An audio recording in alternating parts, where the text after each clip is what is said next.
வணக்கம். இந்த சேனலை பார்ப்பதற்கு முன்பு ப்ளீஸ் லைக் அண்ட் சப்ஸ்கிரைப். நன்றி.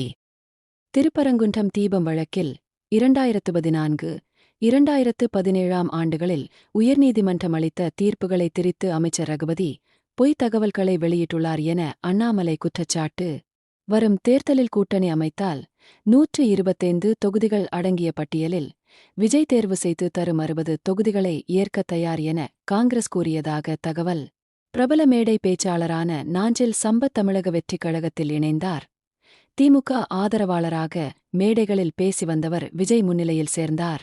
பாபர் மசூதி இடிப்பு தினத்தை முன்னிட்டு சென்னையில் 15,000 போலீசார் உள்பட தமிழகம் முழுவதும் 1,00,000 போலீசார் பாதுகாப்பு பணி. மக்கள் கூடும் இடங்களில் கூடுதல் கண்காணிப்பு. ANCF அனில் அம்பானி நிறுவனத்துக்கு சொந்தமான ரூ.1,120 கோடி மதிப்பு சொத்துக்களை முடக்கிய அமலாக்கத்துறை. ரிலையன்ஸ் ஹோம் பைனான்சியஸ் வங்கியில் நடந்த மோசடியால் நடவடிக்கை.